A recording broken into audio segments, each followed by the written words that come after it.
Hi, welcome to the next in our series of Practical Electromagnetics for Engineers. Today I'm going to be very briefly going through some of the terminology we use to describe properties of antennas. And you might sort of consider this a storm of terminology since things are going to be coming thick and fast, and you may have to go back and watch the video several times. It turns out that antennas are an old field. There's a lot of terminology around, and you have to learn the vocabulary. If you're following along in my class, Sections 9.2 and 9.5 of the textbook are the ones you want to look at.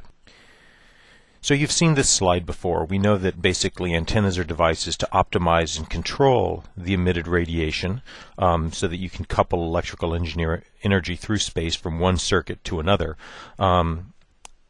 And what we're really going to be talking about today is the ways engineers characterize the properties, the terms they use, the way they define these things, so they don't have to solve Maxwell's equations in each case.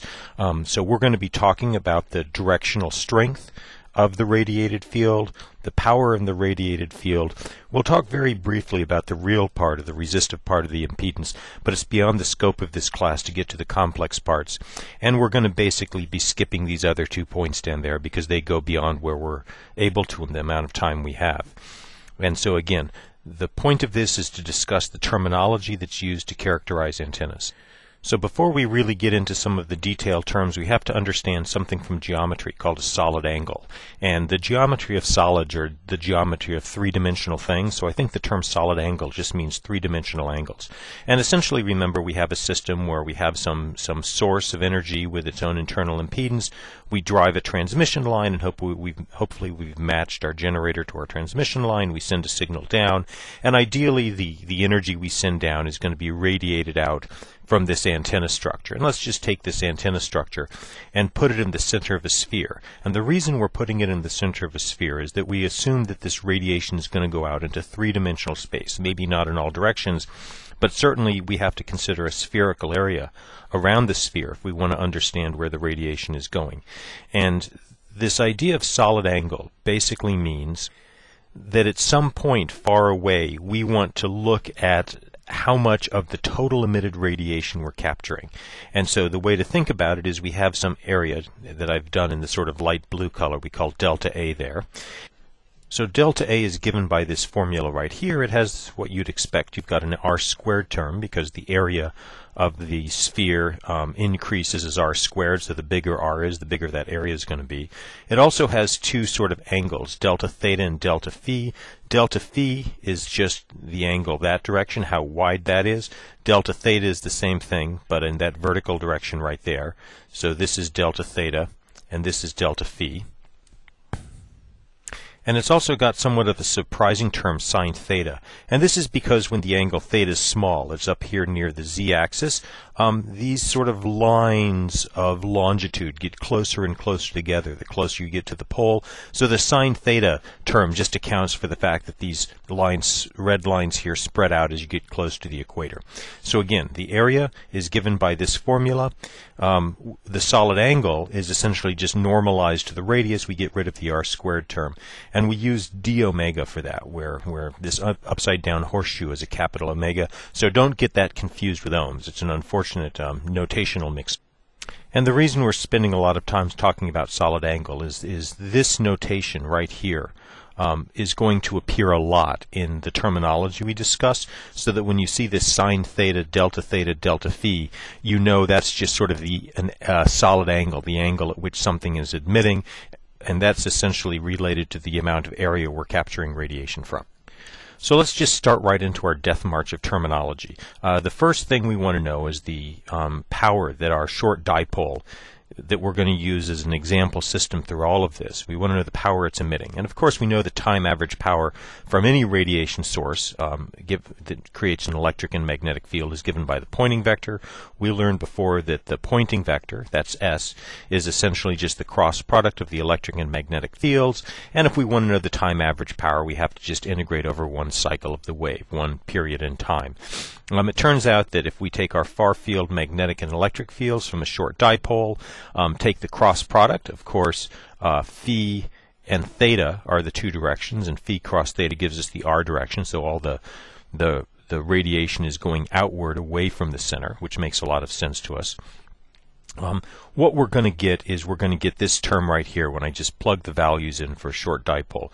And essentially what you see is some complicated terms. We have basically the impedance of free space, we have the square of the current that flows in the antenna, we have the square of the length of the antenna, and remember in our short dipole the length has to be much, much shorter than the wavelength of light. We've got the propagation vector k, and remember k is equal to 2 pi over the wavelength. We've got some terms in the bottom, including how far away we are, and most importantly we have a sine squared term. And so essentially what we're going to see is the radiation from our dipole antenna, the radiation power, scales as sine squared, and we'll look into this a little bit later. Another term we use a lot is the total power radiated from an antenna. And this is essentially just the power that goes out in all directions, the total amount of power that comes off of that antenna. Again, we know our Poynting vector is power per unit area, and the unit area is given by what we just talked about, this r squared sine theta delta phi that I showed you on the previous slide. And so if we want to find the power radiated from, say, this antenna right here, what we're going to do is we're just going to sum up the overall Poynting vector over all the little areas that make up the sphere. And if I basically plug my equation in for delta A, the area, I come up with the second equation down here. A way to intuitively think about this is if we have a little antenna, again we've got this little antenna there, it's a dipole. We essentially put a sphere around the dipole, and essentially what we're going to do is this integral is just going to start to take these squares and take the power through that one, plus the power through that one, plus the power through that one, and so on and so forth, all up and down the sphere. That's all these integrals are doing, is summing up the power through each little area where each of these little boxes is delta A. The equation looks complicated, but it really isn't at all, because it's just adding up lots and lots of little boxes. Don't let the math scare you. Now, engineers don't like exact formulas. We like to use sort of rules of thumbs and heuristics, or basically sort of catch-all things. And so we try to simplify our notation as much as possible. So one of the things that's used a lot in antenna theory and characterizing antennas is something called the normalized radiation intensity. And I have no idea why they use the variable f for this. It doesn't make sense. But it's this normalized radiation intensity is given by the variable f, and it's a function of the angles theta. Remember, theta goes in that direction around our sphere, and phi, where phi goes around in that direction. And the word normalized just means that we are going to ignore the total amount of intensity and scale everything to 100%. And the way we do that is we just basically calculate the Poynting vector as a function of the three-dimensional coordinate system we're in, which is the distance, the angle theta, and the angle phi, and divide it by the absolute maximum value. So we basically normalize this to 1. So the largest value that the normalized radiation intensity can have is equal to 1. And you may be thinking, gosh, this doesn't make a lot of sense, because we've basically taken the Poynting vector, which is hard enough to figure out, and now we've defined a new term from it. And remember that the Poynting vector for the dipole is this equation right here, which is kind of a scary looking equation, even though it's pretty straightforward. The nice thing about the normalized radiation intensity is if you actually go ahead and do this, you plug in the Poynting vector up at the top, you take the maximum value here, and you'll notice that basically the maximum value of the Poynting vector is going to occur when theta is equal to 90 degrees, and so basically this just turns into 1. That means this term and this term cancel out, and instead of having to deal with this equation, calculating the normalized radiation intensity essentially just allows us to deal with the change in the intensity as a function of angle. So it's really a much simpler term. This is a good time to maybe explain a little bit how this works, because we know that the normalized radiation intensity as a function of theta and phi is basically equal to sine squared theta for a short dipole. So essentially, how does this work? Our dipole is in the middle of this toroidal thing. This is essentially the emission pattern as we've seen before from a dipole antenna, and essentially theta varies in that direction, essentially in a plane right there. So if I were to take a plane and essentially cut my plane through there, this direction is the theta direction. The phi direction is a horizontal plane. That's the plane that cuts through the perimeter, as we've seen right here in the way we've defined things. And so to give you a sense of what this normalized radiation intensity looks like, we draw diagrams that look like this one right here. Essentially the blue line is the theta direction. So I've gone ahead and erased theta and I'll draw theta in. So theta is essentially in this direction right here. The red line is the phi direction. And I've changed colors again, so the phi direction is this way. And so if you essentially look at the normalized radiation intensity S, what you see is that S of theta, that's the blue line, essentially has the shape of this toroid. It essentially gives us the overall radiation pattern as a function of the angle theta. S of phi is the red line. It essentially gives us the overall radiation pattern, and it's just a circle because it's the same in all directions, as you can see from that diagram right there. And we'll get into this a little bit more later, so if you're a little bit confused by this, don't worry about it, because we're going to cover this more later. The overall story is normalized radiation intensity simply is 1 in the direction that most of the radiation goes, and it essentially tells you how the power of the radiation or the intensity of the radiation changes as a function of angle away from the antenna in both the theta and the phi. Now these diagrams that I drew before are known as antenna patterns, and it turns out that engineers express these in both linear as well as logarithmic terminology. And so the graph of the normalized intensity as a function of angle is known as the antenna pattern. So when you hear the word antenna pattern, you know it's a graph that shows you the normalized intensity as a function of the angle away from some axis on the antenna. And essentially this is going to tell you as an engineer the direction to point your antenna to get the strongest signal. It turns out that for many antennas, they really emit much more strongly in particular directions by factors of 100 or factors of 1,000. Because this can be really difficult to plot on a linear scale, we often plot things on a logarithmic or decibel scale. And so just to remind you, here's the equation right here to convert power to decibels. It's essentially 10 log base 10 of your ending power divided by your starting power. And if you're working with fields, you have to square the fields, and that makes the factor 20 out here. This is the scale you can use for decibels. It turns out that if the ending power is basically 0.1% or 1/1000th of the starting power, when you plug into your decibel equation, you're going to find that power is minus 30 decibels. If you get a tenth the power, it's minus 10 decibels.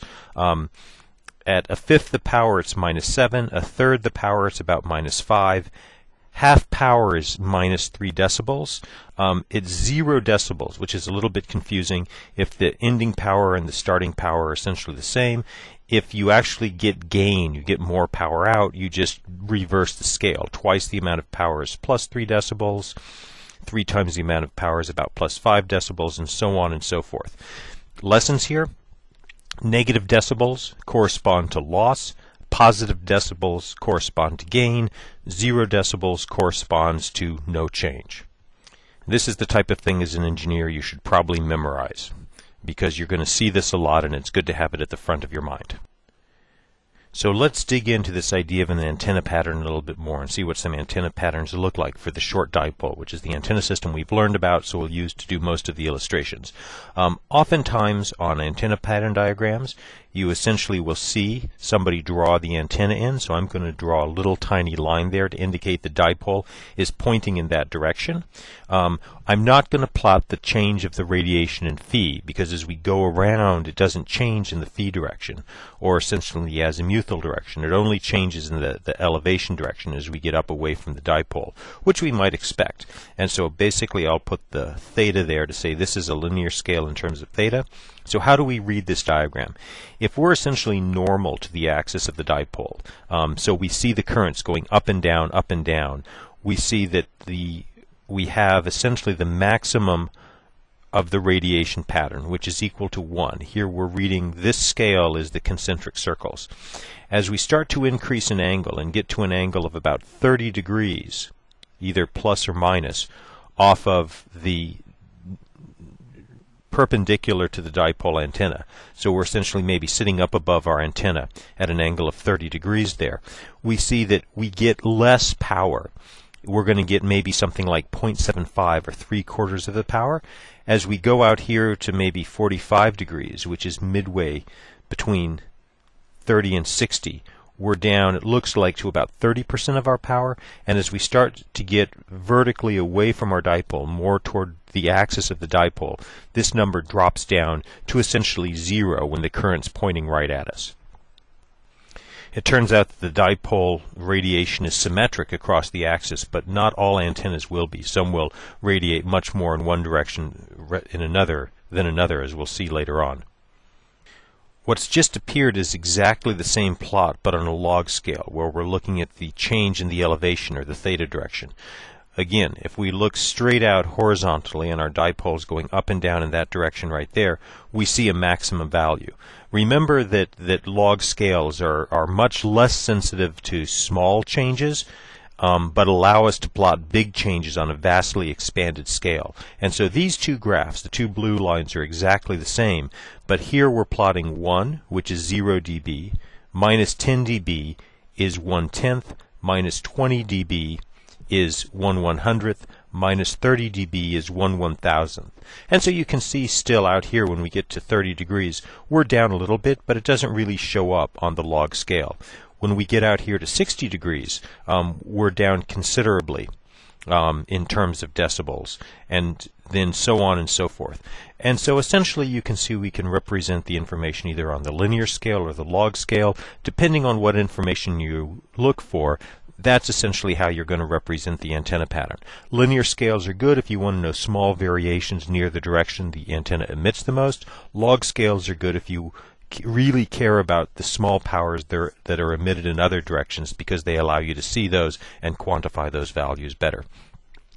There's yet another way that we often see this done, where you essentially create a three-dimensional plot in terms of theta and phi, the azimuthal and elevation directions, and this is the plot for the dipole that essentially goes from 0 to 360 degrees in the azimuthal plane, and says that for any particular value of theta, the radiation doesn't vary in phi, but as we go from theta equals 0 degrees to 90 degrees, which is normal to the dipole, and then back down to 180 degrees, which is pointing at the dipole from the bottom, what you're going to see is that this type of radiation pattern. And so you'll sometimes see radiation patterns or antenna patterns shown in these types of three-dimensional diagrams as well. If you really want to capture information about both theta and phi in one graph. Remember, in this graph here and this graph over here, we're only looking at the theta variation, not the phi variation. Well, engineers often want to talk about how good an antenna is about sending radiation in a particular direction without having to look at a graph. And in this case, we use a number called the directivity, and we use the variable d for that. And a directivity of an antenna is simply a single number that tells you how much the antenna wants to radiate in its preferred direction, the direction where the radiation is the strongest. And it turns out that antennas with low directivity, and directivity d equal 1 is the lowest possible, radiates equally in all directions. So if you're given an antenna with a d of, say, like 1.1, you know pretty much any direction you're going to get a signal from. Antennas with very large directivities tend to create one or more narrow beams of radiation. So if you don't know the direction, the odds that you're going to pick up a signal are pretty low with a high directivity antenna. You essentially calculate the directivity by calculating the max of the normalized intensity or normalized radiation intensity and divide the maximum value by the mean value. And the mean value, of course, you just have to integrate over your sphere again. Remember, this means we're integrating over a sphere. Another way to put this is the maximum value of the Poynting vector s as a function of r, theta, and phi divided by 4 pi r squared divided by the total radiated power. That total radiated power we'll get to in a little bit, but it's just the power that's radiated over all directions. So let's clarify this directivity d by looking at some examples of a small dipole, but also some longer dipoles, as we'll talk about in the next mini lecture. Here we have the radiation pattern of a short dipole. Basically, we know that it's normalized radiation intensity is normal to the direction of the dipole if the dipole is going that way, and it's equal to 1 out here. It doesn't really want to radiate in a preferential direction. The directivity is pretty low. It has a value of 1.5 for the short dipole, where the length of the dipole is much, much less than a wavelength. If we go ahead and plot the radiation pattern for a longer dipole, this one's 3 wavelengths in length, and I'm basically getting these graphs from this website down here that you can all go to and plug in the numbers and generate these curves yourself. This has a directivity of 3, and if we look at the radiation pattern and compare the two, you'll essentially see that this is a much more directional radiation pattern. There are some directions it really wants to radiate in, but if you're sitting at this angle, you're not going to see anything. And as the dipole gets longer, here we're looking at a dipole that's 9 wavelengths in length, it becomes much more directional. You get sort of narrow lobes, and it's only going out in particular directions. And this has a directivity of about 6 for the longer dipole. And so you really see that the number of directivity doesn't tell you at all the direction the radiation's going, but it does say you have a more narrow beam from that end. On to the next animal in our zoo of terminology. This one is called the radiation efficiency. It's given by the Greek letter xi, and the radiation efficiency is just the ratio of the total power that's radiated from the antenna in all directions to the total power you drive it with. So again, we think of some sort of generator driving a transmission line that's matched, and then the transmission line sends a signal down to the antenna. Some of the antenna, or some of the energy that goes, or power that goes to this antenna, is going to get radiated off as a wave we can detect. Other power may simply heat up the antennas or be lost due to resistances within the antenna. And so essentially what the radiation efficiency tells you is how much power that drives the antenna actually goes out into free space. And of course we need to calculate the radiated power by basically putting a sphere around our antenna and doing the integral, summing up all these little squares as we've seen before earlier in the video. This involves a double integral, but it's not that hard to do. So a good way to think about the radiation efficiency is how good the antenna is at converting the power you give it into some kind of signal that will propagate through space that you can detect later on. Another term that's related very closely to the radiation efficiency is something called the gain, G. And the gain is really pretty simple. It's just the radiation efficiency, xi, multiplied by the directivity, D. Again, radiation efficiency multiplied by directivity. So you can see that even if the radiation efficiency of an antenna is pretty low, it loses some energy to heat, it doesn't all go into space. If the directivity is high, the gain can be greater than 1. So the power in a particular direction can be more than the power you drive the antenna with if the antenna is directional and the directivity is greater than the gain. And this is a little counterintuitive, because how can we get more signal than we put in? The answer is we don't. We only have more signal going in one particular direction than we would if we radiated in all directions. And so the key point, an antenna can have significant losses and still have gain if it's highly directional, even if the radiation efficiency is not optimal. So let's dive into this concept of efficiency in a little bit more detail by defining another term of the antenna, something we're actually familiar with, we've learned before, called radiation resistance. Again, we have our system where we have some generator sending a wave down our transmission line, driving our little antenna. One way to think about this system is essentially a current source that's going to drive the currents. Remember, currents are what radiates an antenna. Current that's going to drive the currents in this antenna. And we can make a schematic model, a circuit model of our antenna in a very simple case, ignoring any impedances, which we're totally going to skip over as we talk about this stuff, even though they exist. And think about the resistances of the antenna. And really there are 2 series resistances to this antenna. The loss that's due to heating and due to the resistance of the wires the antenna is made out of. And some antennas are pretty big, and there's a long length of wire, so this can be pretty significant, as well as a thing that's not really a resistance, but is power lost to the radiation that basically comes off the antenna and hopefully goes in the direction you want it to so it can be detected. We use Ohm's law and basically can talk about the power that goes to loss, which is basically 1/2 the driving current squared times the loss resistance, and a similar term for the radiated power being equal to the power calculated from Ohm's law. Well, we already know about this loss term. We can calculate the loss resistance pretty easily. So let's pop in an old slide where we see the loss comes from the surface resistance. Remember, we've calculated before how the resistance of a wire is actually a function of frequency, because as frequency gets high, all of the current flows in a thin region around the circumference of the wire, and we essentially, by knowing the conductivity sigma and the loss as a function of depth in the wire, alpha, we basically can calculate the loss resistance using that equation right there, which is dependent on the square root of the frequency. And we saw in a previous example that at DC you can have low resistance, but the resistance becomes pretty significant when you jack the frequency up to 1 gigahertz. So basically, that's how you take care of the loss term right there. The radiation resistance is a little bit tougher. Essentially, you have to calculate the total power radiated. Again, we basically just take the Poynting vector and we integrate it over the surface of a sphere. I told you you'd see these integrals a lot as we went through this lecture.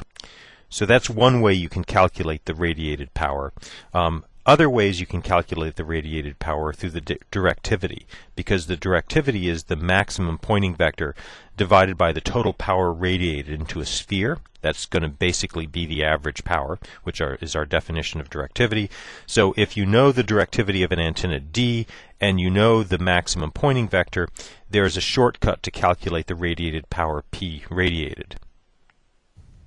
Well, once you get the radiated power from the directivity or directly by doing this integral, then basically we just use a little bit of algebra to convert the radiated power over to the radiation resistance, which is given by this term right here. And if you go ahead and plug everything in and do the algebra, you're going to find out that the radiation resistance of a short dipole is given by this equation right here. And so let's stop and take a look at these numbers. 80 pi squared is something like 80 times, let's call it roughly 10. So this first term is going to be about 800.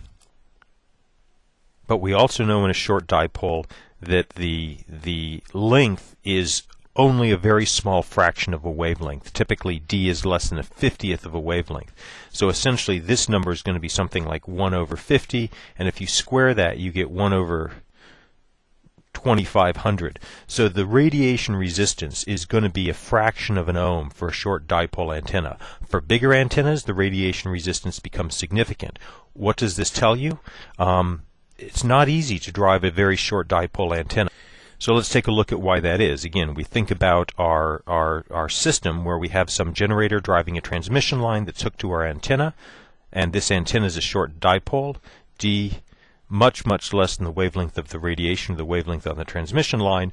We can think about this system essentially as just a transmission line if we have an equation Z naught, and so we're driving Z antenna, and we know the overall impedance of the antenna is the loss resistance plus the radiation resistance, and we know this is basically pretty much less than 1 plus whatever kind of reactive or imaginary component we have. What this says is it's probably the imaginary component that's going to dominate the term, and so that while the load impedance is going to be complex, it's going to be more imaginary, and the reflection coefficient is high. So one of the problems with short antennas is they don't radiate very well, and because they don't radiate very well, it's hard to drive them with a reasonable circuit. Okay, that pretty much covers all the basic terminology we need, but we need to consider something else, which is that we don't only want to take signals and send them into space, we want to be able to receive those signals once we put them out into space, or they don't do us any good. And so now we bring in an idea called reciprocity, and this is really important, and it's a basic concept. Essentially what it means is that an antenna that is effective at transmitting can also be used to receive. And so if we take some antenna here and it essentially sends out a signal in this direction, and take an identical antenna and put it over here, that this second antenna is going to be a good receiver, at least as good a receiver as the transmitter is a good transmitter. And so we don't have to design separate antennas for transmitting and receiving. They work for both, which is actually really convenient.